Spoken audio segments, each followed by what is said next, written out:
ವಿಶ್ವದಲ್ಲೇ ಅತ್ಯಂತ ದೊಡ್ಡ ಸಂವಿಧಾನ ಎನ್ನುವ ವೈಶಿಷ್ಟ್ಯತೆಯನ್ನು ಹೊಂದಿರುವ ನಮ್ಮ ಸಂವಿಧಾನದ ಅನುಷ್ಠಾನ ಮತ್ತು ಸಾಗಿ ಬಂದ ಹಾದಿಯನ್ನು ಸ್ಮರಿಸುವುದರೊಂದಿಗೆ ಮುಂದಿನ ದಿನಗಳನ್ನು ಯೋಜಿಸುವ ಸಂದರ್ಭ ಇದಾಗಿದೆ.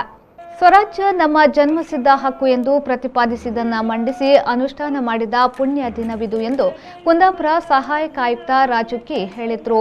ಅವರು ತಾಲೂಕು ಆಡಳಿತದ ವತಿಯಿಂದ ಕುಂದಾಪುರ ಗಾಂಧಿ ಮೈದಾನದಲ್ಲಿ ಜರುಗಿದ 73ನೇ ಗಣರಾಜ್ಯೋತ್ಸವದ ಧ್ವಜಾರೋಹಣೆಗೆ ಇದು ಸಂದೇಶವನ್ನು ನೀಡಿದರು.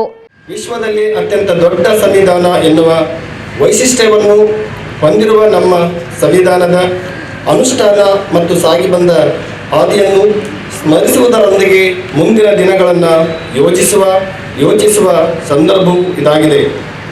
ಸ್ವಾತಂತ್ರ್ಯ ಸಂಗ್ರಾಮದೊಂದಿಗೆ ಪ್ರಜಾಪ್ರಭುತ್ವದ ತಳಹದಿಯ ಮೇಲೆ ದೇಶವನ್ನು ನವನಿರ್ಮಾಣ ಮಾಡುವ ನಮ್ಮ ಹಿರಿಯರ ಆಶಯಗಳಿಗೆ ಚಾಲನೆ ನೀಡಿದ ದಿನವೂ ಇದಾಗಿದೆ.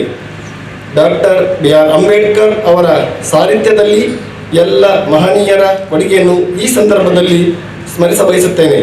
ಅನೇಕ ಶಿಕ್ಷಣ ತಜ್ಞರು, ಮುತ್ಸದ್ದಿಗಳು, ಜನಪ್ರತಿನಿಧಿಗಳು ಭವಿಷ್ಯದ ದೃಷ್ಟಿಯಿಂದ 2 ವರ್ಷ 11 ತಿಂಗಳು 18 ದಿನ ಒಟ್ಟು 166 ಸಭೆಗಳ ಮೂಲಕ ರೂಪುಗೊಳಿಸಿದ ಸಂವಿಧಾನವು ಜನತೆಯ ಹಕ್ಕುಗಳ ಮೂಲವಾಗಿ ಸಮರ್ಪಿತವಾಗಿದ್ದು, ನಮ್ಮ ಸಾಮಾಜಿಕ ಹಾಗೂ ಆರ್ಥಿಕ ಬದುಕಿನಲ್ಲಿ ಸಮಾನತೆ ಇದ್ದರೆ ಮಾತ್ರ ಬಲಿಷ್ಠ ರಾಷ್ಟ್ರ ನಿರ್ಮಾಣ ಸಾಧ್ಯ ಎನ್ನುವ ತತ್ವದ ಆಧಾರದ ಮೇಲೆ ಉಲ್ಲೇಖನೀಯವಾಗಿದೆ. ಕುಂದಾಪುರ ಪುರಸಭೆಯ ಅಧ್ಯಕ್ಷೆ ವೀಣಾ ಭಾಸ್ಕರ್ ಮೆಂಡನ್ ಅಧ್ಯಕ್ಷತೆ ವಹಿಸಿ ಮಾತನಾಡಿದರು.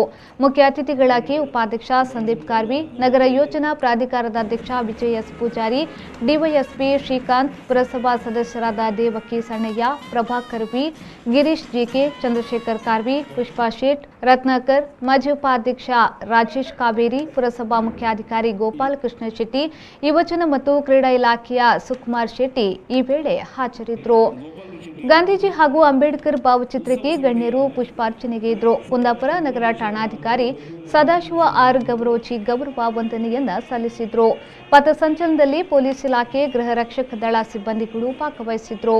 ಸೈಂಟ್ ಜೋಸೆಫ್ ಶಾಲಾ ವಿದ್ಯಾರ್ಥಿಗಳು ಬ್ಯಾಂಡ್ ಸೆಟ್ನೊಂದಿಗೆ ಪಥಸಂಚಲನಕ್ಕೆ ಸಹಕರಿಸಿದ್ರು. 2020-21ನೇ ಸಾಲಿನ ಭತ್ತ ಬೆಳೆದ ಸ್ಪರ್ಧೆಯಲ್ಲಿ ವಿಜೇತ ಕೃಷಿಕರಾದ ಸೂರ್ಯನಾರಾಯಣ್ ಜೋಯಿಷ ಕಿರಿಮಂಜೇಶ್ವರ, ರಾಜೇಂದ್ರ ಪೂಜಾರಿ ನಾವುಂದ, ರಾಮಚಂದ್ರ ನಾವಡ ಕಿರಿಮಂಜೇಶ್ವರ ಹಾಗೂ 2021-22ನೇ ಸಾಲಿನ ಆತ್ಮಶ್ರೇಷ್ಠ ಕೃಷಿಕ ಪ್ರಶಸ್ತಿಯನ್ನ ಹೈನುಗಾರಿಕೆಯಲ್ಲಿ ಕೆ ಜಗನ್ನಾಥ್ ಪೂಜಾರಿ ಹೊಂಬಾಡಿ ಮಂಡಾಡಿ, ನೀರು ನಿರ್ವಹಣೆಯಲ್ಲಿ ಆನಂದ್ ಗಾಣಿಗ ಹೆಮ್ಮಾಡಿ, ತೋಟಗಾರಿಕೆಯಲ್ಲಿ HV ರಾಜು ಗಾಣಿಗ ತೆಗ್ಗರ್ಸೆ, ಮೀನುಗಾರಿಕೆಯಲ್ಲಿ ಗಣೇಶ್ ಕಾರ್ವಿ ಉಪ್ಪುಂದ ಅವರಿಗೆ ನೀಡಿ ಗೌರವಿಸಲಾಯಿತು.